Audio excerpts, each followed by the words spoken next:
രുചി സെറ്റിലെ മറ്റൊരു എപ്പിസോഡിലേക്ക് സ്വാഗതം. ഞാനിന്നിവിടെ നല്ല നാടൻ ഒരു മീൻ കറിയാണ് വെക്കാൻ പോകുന്നത്.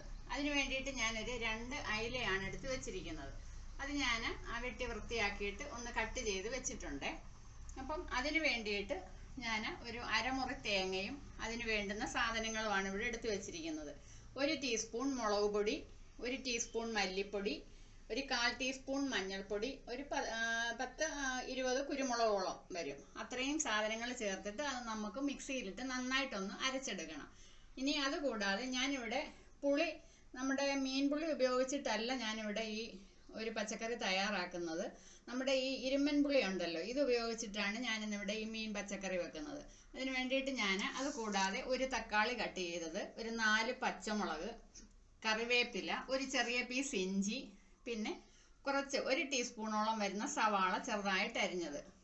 ഇത്രയും സാധനങ്ങളാണ്. പിന്നെ ഉപ്പ്, ഇതിനാവശ്യത്തിനുള്ള ഉപ്പ്. ഇത്രയും സാധനങ്ങളാണ് നമുക്ക് ഈ ഒരു പച്ചക്കറി തയ്യാറാക്കി എടുക്കുന്നതിനായിട്ട് വേണ്ടുന്നത്. അപ്പം ഞാൻ ആദ്യം ഈ തേങ്ങയും അതിൻ്റെ കൂടെ എടുത്തു വെച്ചിരിക്കുന്ന സാധനങ്ങളും ചേർത്ത് മിക്സിയിലിട്ട് നന്നായിട്ടൊന്ന് അരച്ചെടുക്കാം. അപ്പം ഞാനിവിടെ ഈ മീൻകറിക്ക് വേണ്ടുന്ന അരപ്പൊന്ന് തയ്യാറാക്കി എടുത്തിട്ടുണ്ട്. ഇത് നല്ലതുപോലെ അരച്ചെടുക്കണമേ, നല്ല വെണ്ണ പോലെ അരയണം. അതാ ഈ ഒരു മീൻകറിക്കുള്ള പ്രത്യേകത. അപ്പം നമുക്ക് ഇതെല്ലാം കൂടെ ചേർത്ത് ഈ മീനൊന്ന് കലക്കി വെക്കാം. അപ്പം ഈ അരപ്പ് ഞാൻ ഈ മീനിനകത്തോട്ടൊന്ന് ഇട്ട് കൊടുക്കുക. ഇനി ബാക്കി എടുത്തു വെച്ചിരിക്കുന്ന സാധനങ്ങൾ കറിവേപ്പില ഒഴിച്ച് ബാക്കിയുള്ളതെല്ലാം നമുക്ക് ഇതിലോട്ടൊന്ന് ഇട്ട് കൊടുക്കാം. അതേപോലെ ഞാൻ ഈ പുളി കട്ട് ചെയ്ത് വെച്ചിരിക്കുകയാണ്. അത് ചെറിയ ഒരു ചൂടുവെള്ളത്തിലാണ് ഞാൻ ഇട്ട് വെച്ചിരിക്കുന്നത്. അതും കൂടെ നമുക്കൊന്ന് ഇട്ട് കൊടുക്കാം. ഒരു 8 പുളിയോളം ഞാനിപ്പോൾ ഇവിടെ എടുത്തിട്ടുണ്ട്. അപ്പോൾ ഒരുവിധം നല്ല പുളി കാണും ഈ മീൻ കറിക്ക്. മറ്റു പുളികളൊന്നും ചേർക്കേണ്ട ആവശ്യമില്ല. അപ്പോൾ ഇതിൻ്റെ കൂടെ എടുത്തു വെച്ചിരിക്കുന്ന ഉപ്പും കൂടെ ചേർക്കാം. ഇനി നമുക്ക് ആവശ്യത്തിന് വെള്ളം ചേർത്ത് ഇതൊന്ന് കലക്കിയെടുക്കാം.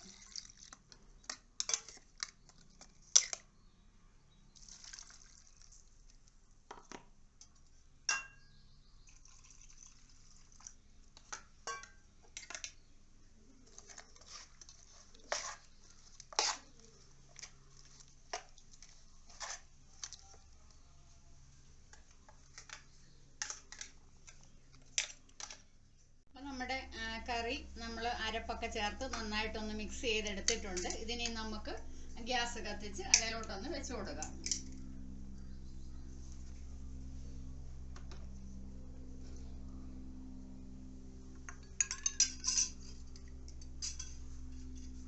സാധാരണ നമ്മൾ മൺചട്ടിക്കകത്താണ് ഈ മീൻ കറി വെക്കുന്നത്. എൻ്റെ ചട്ടി ഔചാരിതമായിട്ട് താഴെ വീണ് പൊട്ടിപ്പോയി. അതുകൊണ്ടാണ് ഞാനിപ്പോൾ ഈ ഒരു പാത്രത്തിൽ വെക്കുന്നത്. അപ്പോൾ ഇത് തിളയ്ക്കുന്നിടം വരെ നമുക്കൊന്ന് ഹൈ ഫ്ലെയിമിൽ ഇട്ട് കൊടുക്കാം. തിളച്ചതിന് ശേഷം നമുക്കതൊരു ലോ ഫ്ലെയിമിലോട്ട് മാറ്റി കൊടുക്കാം. അപ്പം നമുക്കിതൊന്ന് മൂടി വെക്കാം.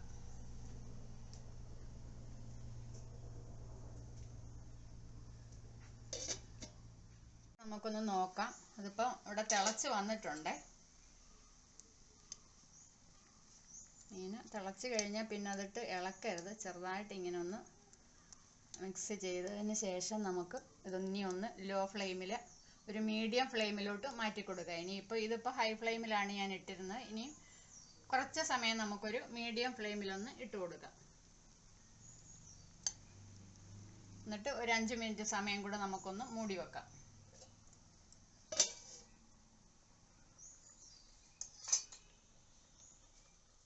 നമ്മുടെ മീൻകറി ഒന്നുകൂടെ നമുക്കൊന്ന് തുറന്ന് നോക്കാം. ഇതിപ്പം നന്നായിട്ട് തിളയ്ക്കുന്നുണ്ട്. അപ്പോൾ നമുക്കിനി ഇതൊന്ന് ലോ ഫ്ലെയിമിലോട്ട് ആക്കി കൊടുക്കാം. ലോ ഫ്ലെയിമിൽ നമുക്കൊരു 5 മിനിറ്റും കൂടെ ഒന്ന് വെക്കണം. അപ്പോൾ ഈ സമയത്ത് ഞാൻ കുറച്ച് കറിവേപ്പിലയും കൂടെ അതിൻ്റെ കൂടെ ഒന്നിട്ട് കൊടുക്കുന്നുണ്ട്. പിന്നെ 1 ടീസ്പൂൺ വെളിച്ചെണ്ണയും കൂടെ ചേർത്ത് കൊടുക്കുന്നുണ്ട്.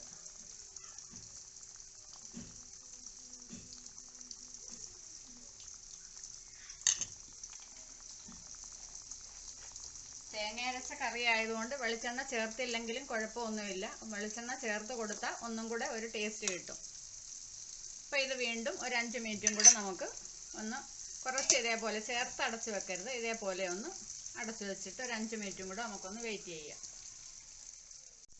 ഇത് നമുക്ക് ചെറുതായിട്ടൊന്ന് മീൻ കഷ്ണം വെന്ത് കഴിഞ്ഞാൽ പിന്നെ അത് തവിയിട്ട് ഇളക്കരുത്. അതുകൊണ്ട് നമുക്ക് ഇതേപോലെ ഒന്ന് ചുറ്റിച്ചു കൊടുക്കാം. ഇനി ഒരു കുറച്ച് സമയം കൂടെ നമുക്കിത് തുറന്നിട്ടൊന്ന് വേവിക്കാം.